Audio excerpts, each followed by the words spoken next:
ನನ್ನ ನೆಚ್ಚಿನ ಶುಭೋದಯ ಓದುಗರೆ ಮತ್ತು ಕೇಳುಗರೆ, ನಾನು ಎಸ್.ಪಿ. ನಾಯ್ಕ್. ಎಂದಿನಂತೆ ಇವತ್ತು ನಾನು ಮತ್ತೆ ಹೊಸ ಶುಭೋದಯನ ಬರೆದಿದ್ದೇನೆ. ಇವತ್ತು ಅಂದ್ರೆ ದಿನಾಂಕ 27 ಮೇ 2024 ಬುಧವಾರ. ಇಂದಿನ ಶುಭೋದಯ ಈ ರೀತಿ ಇದೆ. ಇವತ್ತು ನನಗೊಬ್ಬ ವ್ಯಕ್ತಿ ಕೇಳಿದ ಪ್ರಶ್ನೆ ಏನೆಂದರೆ, ನಮ್ಮ ಆರೋಗ್ಯದ ಜೊತೆಗೆ ಹೆಚ್ಚು ಹಣವನ್ನು ಸಂಪಾದನೆ ಮಾಡುವುದು ಹೇಗೆ ಮತ್ತು ಶ್ರೀಮಂತರಾಗುವುದು ಹೇಗೆ ಎನ್ನುವುದು ಚಿಂತೆ ಅವರಿಗಂತೆ. ಇದಕ್ಕೆ ಸುಲಭವಾದ ಉಪಾಯವೇನು ಅಂತ ನನ್ನ ಹತ್ರ ಕೇಳಿದ್ರು. ನನ್ನ ಅನುಭವದ ಪ್ರಕಾರ ಪ್ರತಿನಿತ್ಯ ನಾವು ಹೆಚ್ಚು ಆಹಾರವನ್ನು ಸೇವಿಸುವುದಕ್ಕಿಂತ ಮಿತವಾಗಿ ಆಹಾರ ಸೇವಿಸಿ ಹೆಚ್ಚು ನೀರನ್ನು ಕುಡಿಯಬೇಕು.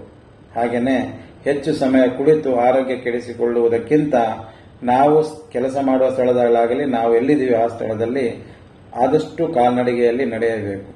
ಹಾಗೆಯೇ ಅನಾವಶ್ಯಕವಾಗಿ ಹೆಚ್ಚಿಗೆ ಮಾತನಾಡುವುದಕ್ಕಿಂತ ಹೆಚ್ಚು ದುಡಿಮೆ ಬರುವಂತಹ ಕೆಲಸವನ್ನ ನಾವು ಪ್ರತಿನಿತ್ಯ ಮಾಡಿದಾಗ ನಾವು ಶ್ರೀಮಂತರಾಗುವುದರಲ್ಲಿ ಅನುಮಾನವೇ ಇಲ್ಲ ಎನ್ನುವುದು ನನ್ನ ಅಭಿಪ್ರಾಯ.